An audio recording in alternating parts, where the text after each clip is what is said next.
You know, we live in a world now where people get agitated if they drive up to an ATM to get money out and there's somebody in front of them. All you have to do is wait a moment, hit a few numbers on a keypad, and it spits money out at you, assuming you got money in there to be spit out. But I remember the day when if you wanted cash over the weekend, you actually had to plan. You had to know that you had to get to the bank on Friday and get your money out, because Saturday was not an option, and Sunday you may as well forget it. It required some planning. I remember the day, just as I'm sure that you all do, that when conversations by writing took place by putting a written document in an envelope, buying a stamp, finding a mailbox, putting it in a mailbox, waiting 3 or 4 days, and it would get there, and then maybe you get a response back within a week or two. Not anymore. Now you sit down at a computer, type in a message, hit send, and you get a response back in 2 or 3 minutes. Remember when we had to try to catch somebody at home on the phone? If they weren't there, you just had to wait until they were. That's no longer the case. Things used to take more time. And for better or worse, the fact that things don't take any time now has changed our expectations. We expect that when I'm elected and we hire a new police chief, that crime will go down in 30 minutes. Now, it's been high for 30 years, but we've had a change, so things are going to change immediately. Doesn't work like that. We all know it doesn't work like that, but our expectations are, based on our television and technology mentalities, is that the show needs to be over in about an hour and it needs to have a happy ending. I'm as impatient as anybody. One of the biggest adjustments I've had to make is to the pace of doing governmental stuff. And it takes time, and it's required me to adjust my own thought processes. But let's take a moment to look at something that's on the front page of the paper yesterday, something that bothers people.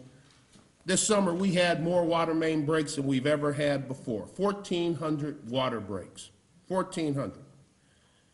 And we're having those because so much of our infrastructure is flat out old.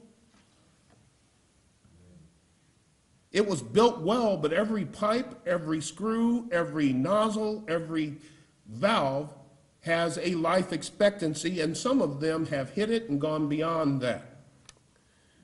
Nothing lasts forever, and certainly things that are metal underground, subject to the vagaries of the earth and the weather, don't last forever. But the other part of our story that didn't quite seem to make it out as well is that 85% of those 1,400 water main breaks were fixed within 24 hours. It's the other 15% everybody gets exercised about, but 85% get fixed within 24 hours.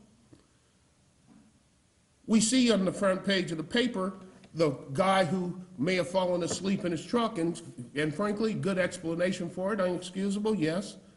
But the man had been working for 24 hours and was sitting there waiting for somebody to deliver something. Still not good, you don't sleep.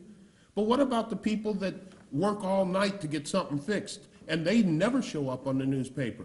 We have good people working in and for this city, and we should never lose track of that. Yes, we have problems. Yes, we have things that we can do better, but we have good people working for this city.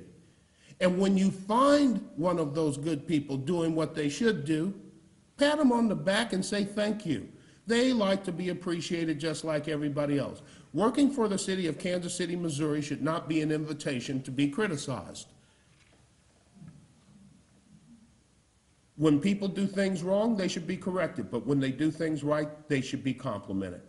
So I want to make sure that the people that I work with in Kansas City, Missouri, that I see every day, that I know do a good job, understand that I got your back, and that I appreciate the job that you do. Now, we track those water main breaks, and they are seriously becoming a problem. And we know that if a break occurred in your neighborhood and it wasn't one of the 85% that was fixed in 24 hours, you don't particularly care about the 85% to work. Your concern is the fact you got water running down your street, in your yard, messing up things, trickling down, may get wet or may get slick during the wintertime, and you're concerned about that. So are we. But we need to keep a couple of things in mind. Kansas City is 306 or 16 or 60, depending on on who you talk to, square miles big. Okay? We can fit 8 San Franciscos inside the city limits of Kansas City. And we do that, and we support this city with 460,000 people. We have a density of 1,500 people per square mile. That is our tax base.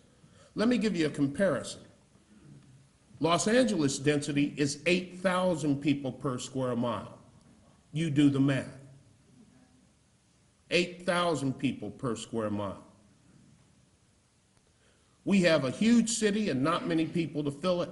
When we plow snow, we plow the equivalent of 2 lanes of highway from Boston to San Diego and back every time it snows.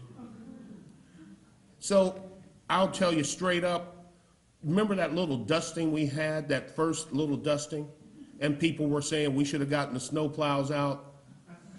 You know, I'm sorry. I had to get just a tad bit irritated. What we should have done was give everybody a broom and say, go sweep it off, because it's going to be gone.